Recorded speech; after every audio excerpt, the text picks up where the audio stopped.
매난국죽 4군자 가운데 겨울을 상징하는 나무는 대나무입니다.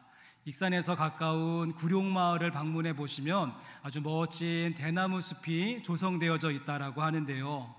여러분이 대나무가 가지고 있는 특징 가운데 한 가지가 무엇인가 하면 이 대나무는 다른 나무와는 조금 다르게 일정한 간격을 두고 매듭을 짓는 모습이 있습니다.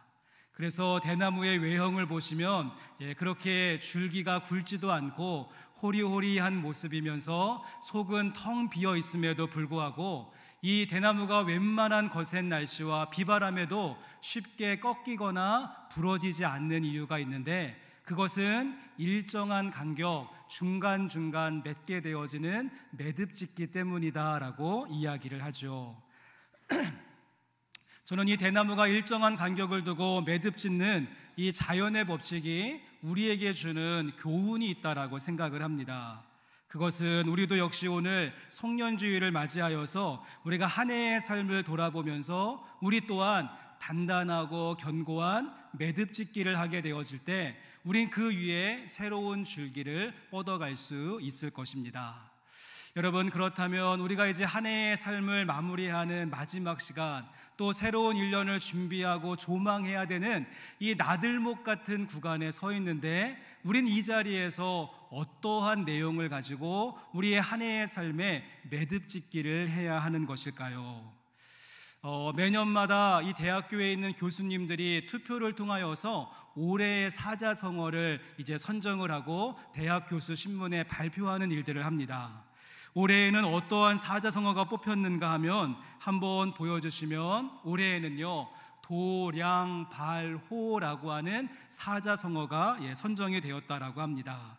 이것이 무슨 뜻인가 하면 도량, 거리낌 없이 함부로 날뛴다, 그런 뜻이고, 발호는 권력을 남용하고 전행을 일삼는다. 그래서 두 뜻을 합하면 제멋대로 권력을 부리며 함부로 날뛴다라고 하는 말. 여러분, 그런데 이 설문조사가 이번에 그 큰 사태가 있기 전에 조사했던 내용이다라고 하니까요, 그 우리들의 마음속에 더 씁쓸함과 안타까움이 가중되어지는 것 같습니다. 여러분, 그렇다고 한다면, 믿음을 가지고 있는 성도라고 한다면 이 여전히 끝나지 않은 암울한 현실과 혼란스러운 시국 속에서, 또한 그로 인해서 파생된 무수히 많은 사이드 이펙트를 겪고 있는 이 우리들의 지금 시간 속에서 우리가 어떠한 고백을 가지고 어떠한 내용을 가지고 마침표를 찍어야 하는 것인가? 여러분, 물론 쉽고 어려운 일, 물론 힘들고 어려운 일이겠지만, 우리가 예수님을 따르는 제자라고 한다면 이 마주한 우울한 현실과 안개 속 같은 정국을 뛰어넘어서 우리 모두는 믿음의 눈을 가지고, 특별히 예수님께서 주시는 말씀을 가지고 한 해의 삶을 매듭지을 수 있었으면 좋겠습니다.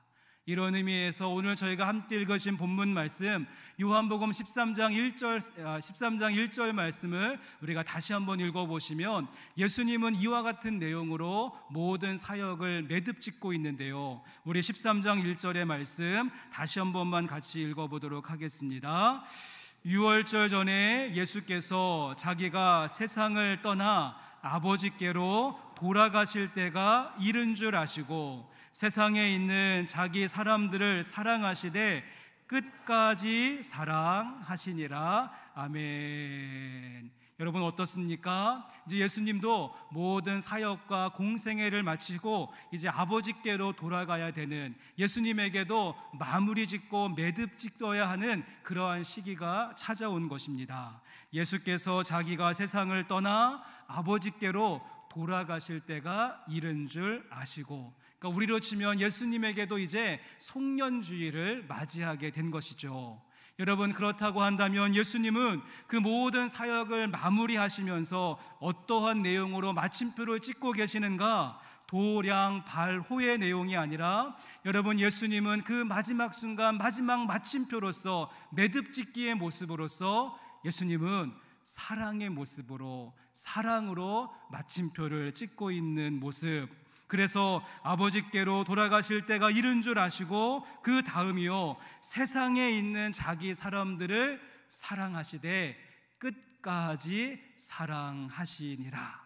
여러분, 예수님은 모든 사역의 마무리를 사랑으로 끝내고 있는 모습, 예수님의 모든 사역의 출발과 시작이 그 끊을 수 없는 사랑으로부터 기인된 것이기에 당연히 예수님의 사역의 마지막과 끝도 무엇입니까?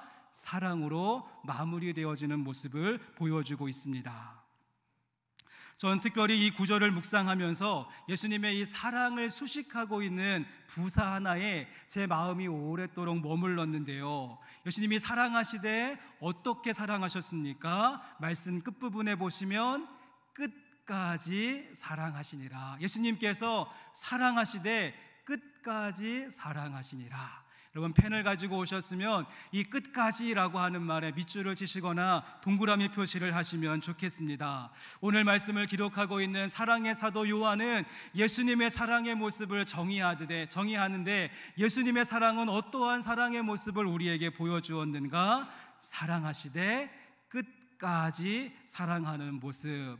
여러분, 그러게 우리도 예수님의 모습을 본받아서 올 한 해의 삶의 모습을 사랑으로 마무리 짓고 매듭 짓기를 원하신다라고 한다면 끝까지 사랑하시니라. 이 끝까지의 사랑을 가지고 한 해의 삶을 잘 마무리하는 저와 여러분의 모습 되기를 간절히 소망합니다.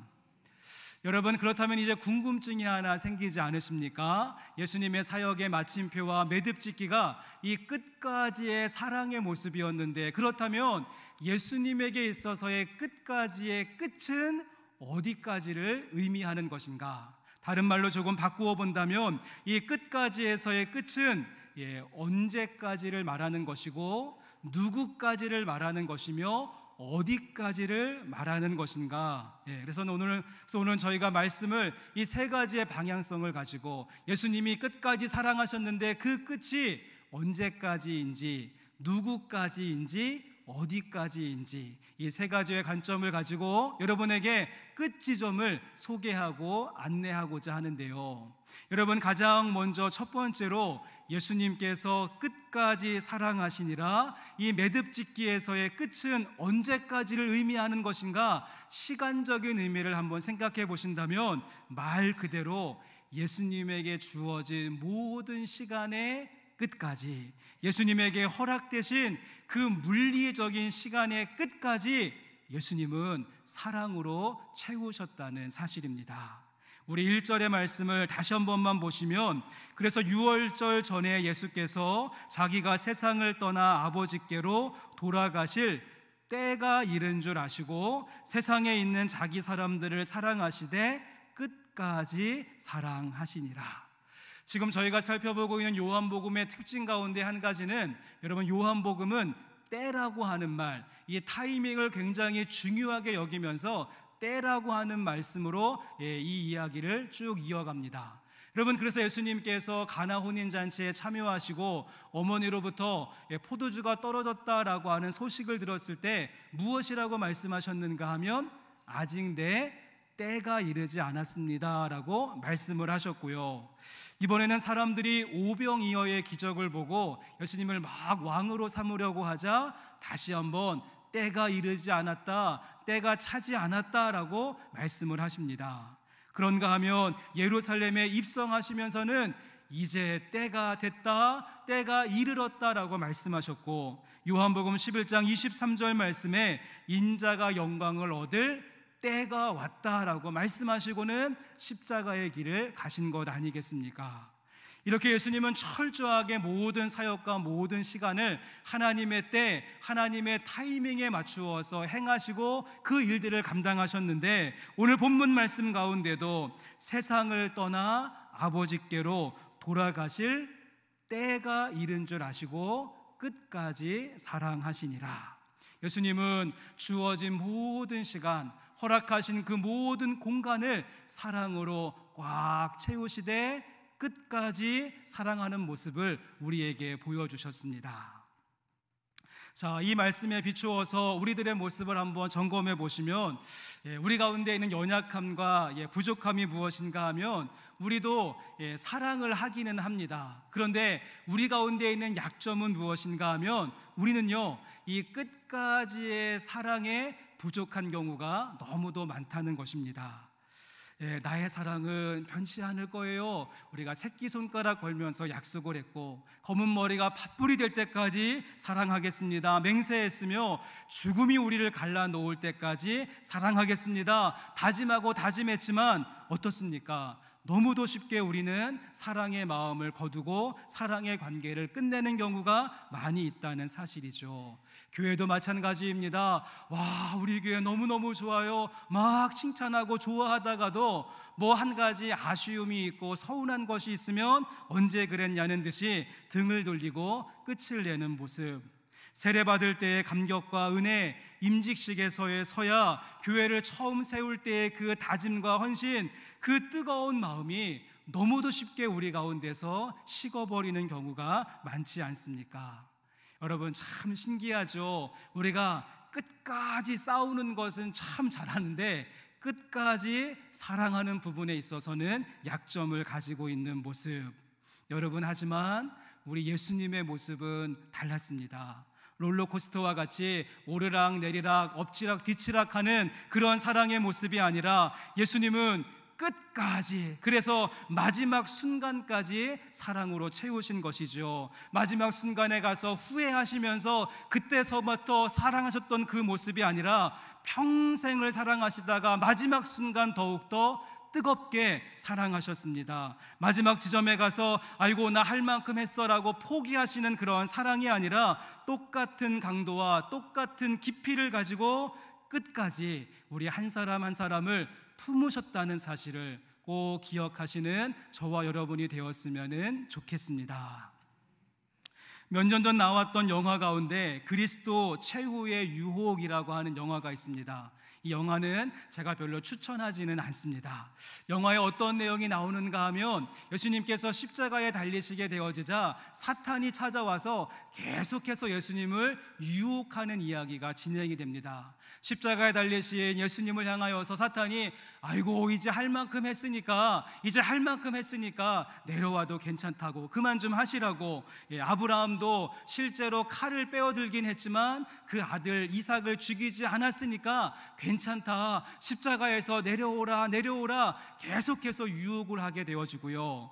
여러분, 실제로 이 영화에서는 예수님께서 이 말을 듣고는 십자가에서 죽으신 것이 아니라 정말 십자가에서 내려오셔서 막달라 마리아하고 결혼을 하게 되어지는 그러한 스토리, 그래서 추천하지 않는다라고 말씀을 드리는 것이죠.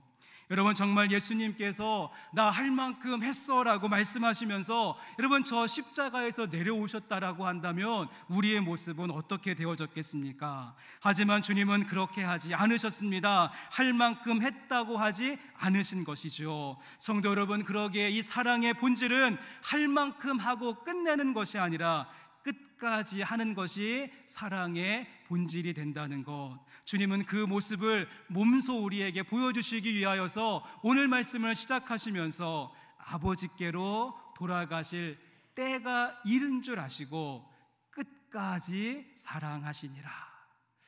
우리 함께 예배하는 성도 여러분, 우리 모두 이제 한 해의 끝자락에 서서 이 예수님께서 보여주신 사랑의 모습을 본받는 자 될 수 있었으면 좋겠습니다. 지나온 1년을 쭉 한번 회고해 보시고 지나온 발걸음을 추억해 보시면서 지금 나의 삶의 현장 속에는 무엇으로 채워지고 있는가 기대하고 소망하기는 우리가 예배하는 이 예배의 공간이, 여러분이 가장 많은 시간을 보내고 있는 여러분의 가정이, 아침마다 출근하는 여러분의 일터와 그 직장이 사랑으로 가득히 채워져가는 은혜가 있기를 소원합니다.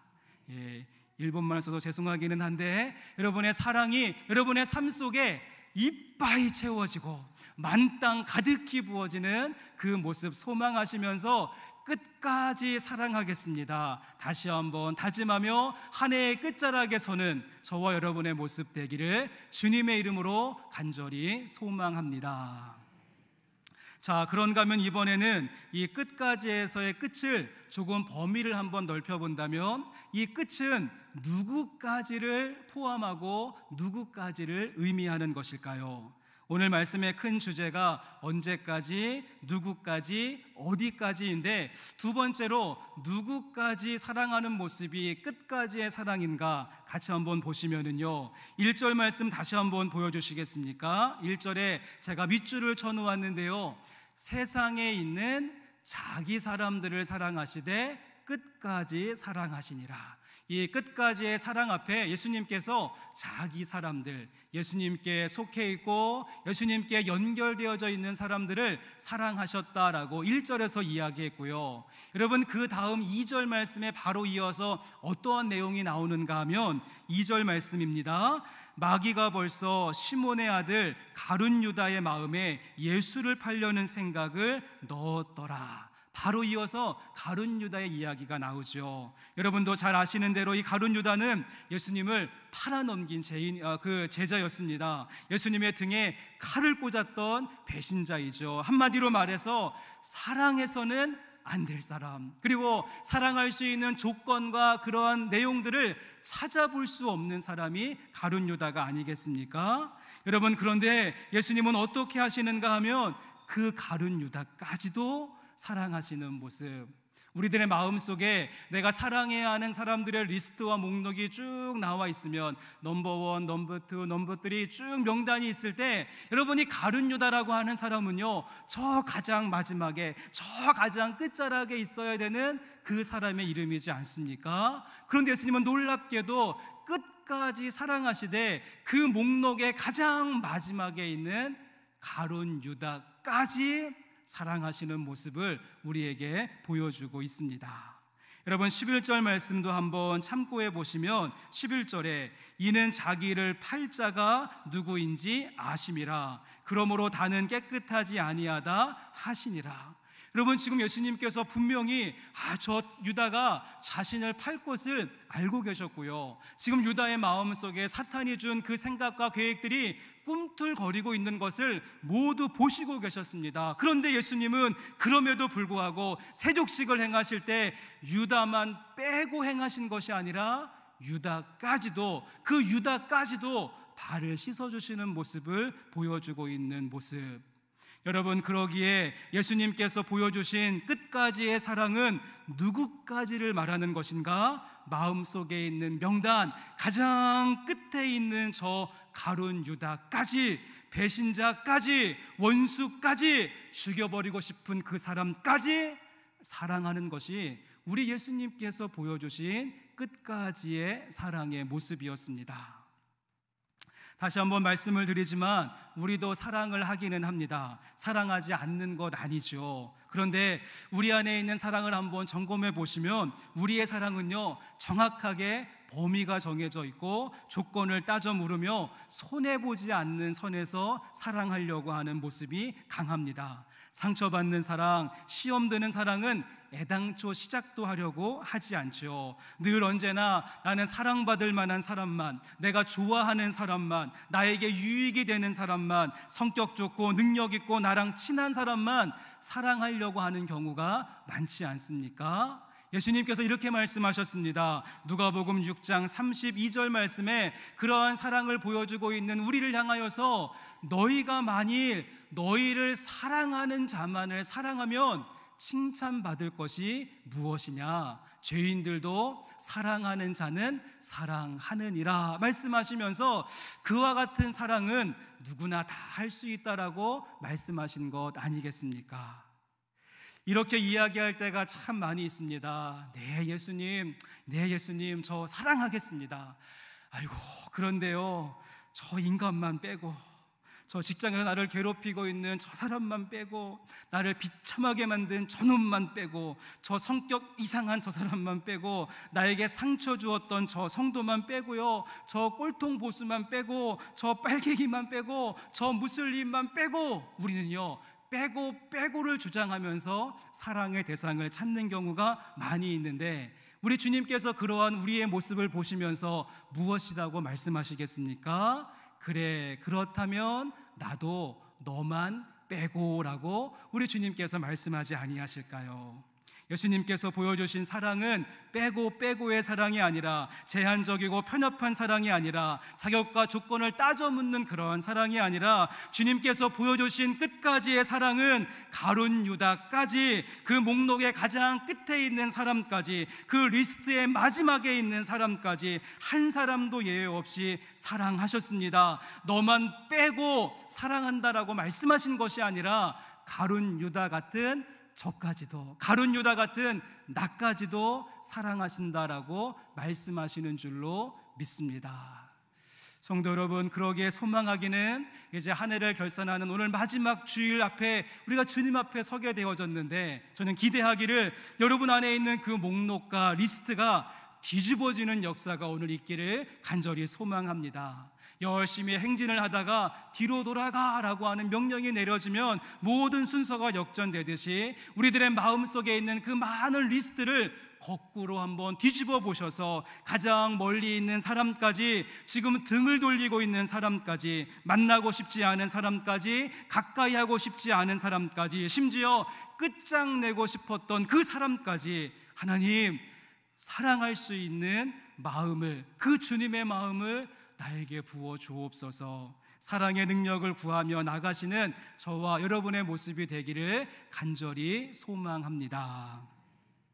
자, 여기에 더하여서 우리가 한 가지의 내용을 더 추가해 보시면 이 끝까지에서의 끝이 언제까지인가, 그리고 누구까지인가, 또 한 가지는 어디까지인가라고 하는 질문이죠. 우리가 이 세 번째 질문을 가지고 이 끝이라고 하는 이 단어를 마음속으로 묵상하시면서 본문 말씀을 쭉 읽어보시면 우린 또 한 가지 끝 지점을 발견하게 되어지는데요. 그것은 어디인가 하면 바로 제자들의 발끝을 우리는 만나게 된다는 사실입니다.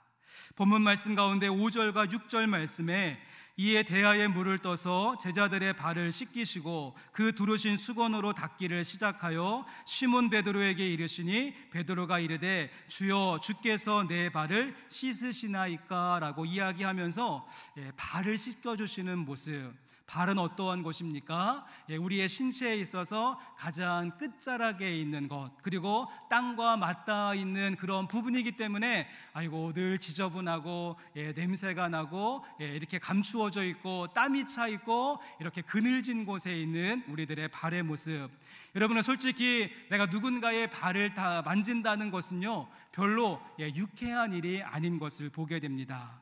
오늘 말씀 가운데 예수님은 그 더럽고 또 숨겨져 있고 그리고 깨끗하지 않은 그 한 사람 한 사람의 발을 닦아주시는데 허리에 수건을 두르시고 물에 대야에 물을 떠오시고 또 비누 같은 걸 준비하셔서 그들의 발을 뽀드득 씻겨주시는 그 모습. 그런데 우리 주님께서 인상을 쓰시는 것이 아니라 부드러운 미소와 따뜻한 손길로 그들의 발끝을 닦아주시는 모습. 저는 이것은 사랑의 표현이다라고 생각이 되어집니다.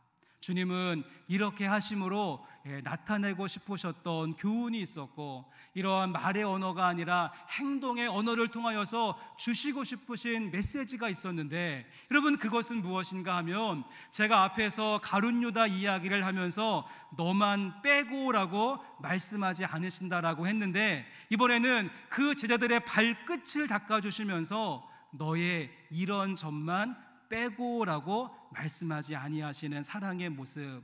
너의 그 냄새나고 더러운 발만 빼고, 너의 이상하고 모난 성격만 빼고, 너의 허물 많았던 과거만 빼고, 내 인생 가운데 지워버리고 싶은 그 과거만 빼고, 주님은 제한적인 사랑을 이야기하는 것이 아니라 우리의 있는 모습 그대로 다 받아주시겠다.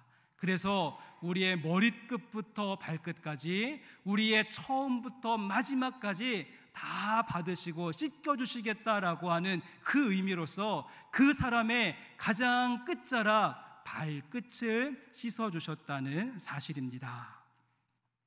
제가 아는 분 가운데 어떤 분은요 이 주초 문제 때문에, 이 술과 담배 때문에 아이고 내가 이 술과 담배 다 해결하고 끊고 그 다음에 교회에 오겠습니다라고 말씀하시는 분이 있는데, 우리 주님은 그거 다 해결하고 그거 다 끊은 다음에 교회에 오십시오라고 말씀하시는 것이 아니라 있는 모습 그대로 오게 되어졌을 때 주님께서 받으시고 씻겨주신다라고 말씀하시는 의미라는 것입니다.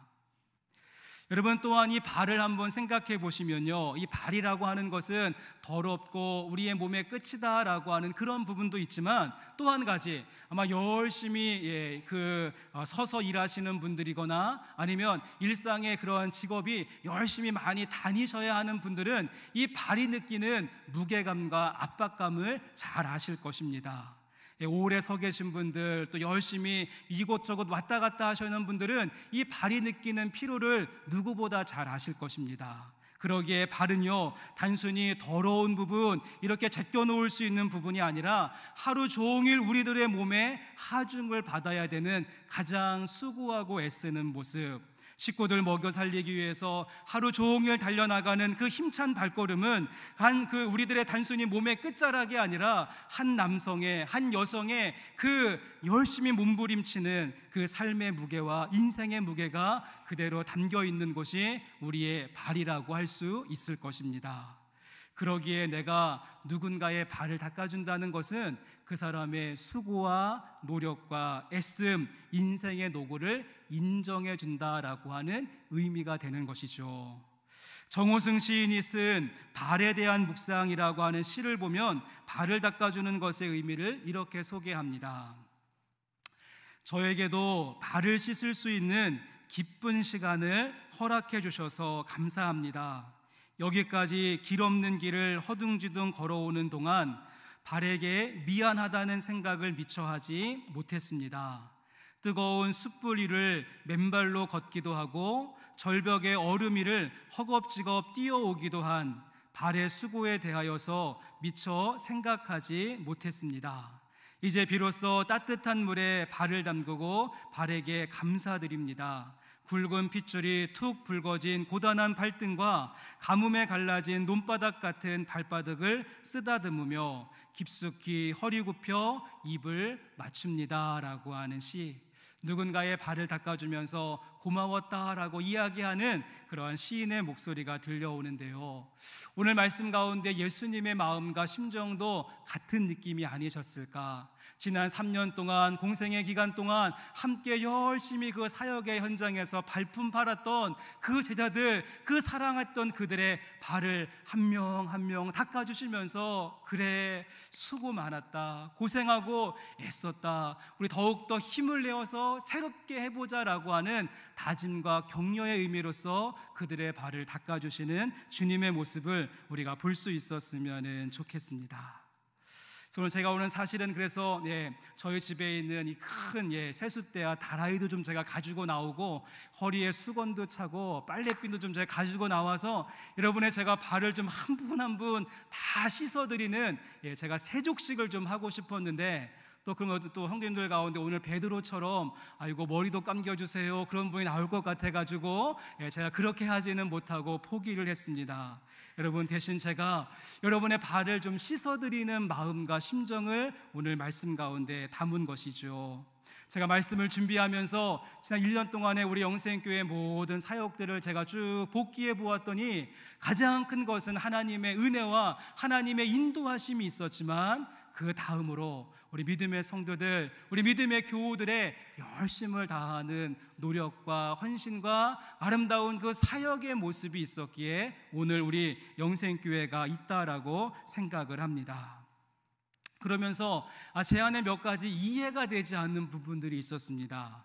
여러분, 저야 이제 월급을 받으면서 목사로 사역을 하니까 괜찮은데, 우리 성도님들은 월급은 둘째치고 막 지갑 열어야 되고 또 헌금 막 드리고 시간과 물질을 드리고 그 애쓰면서 그 헌신하시는 모습을 보면서 이분들 왜 이러시지? 제가 좀 이런 생각이 들었고요. 저는 오늘 열심히 또 사역하고 나면 저는 내일이 쉬는 날이어서 저는 내일 그냥 푹 쉬면 됩니다. 근데 성도님들은 어떻습니까? 사역의 현장 일상 가운데 파김치가 되어도 내일 아침에 또 출근해야 되는 그런 모습.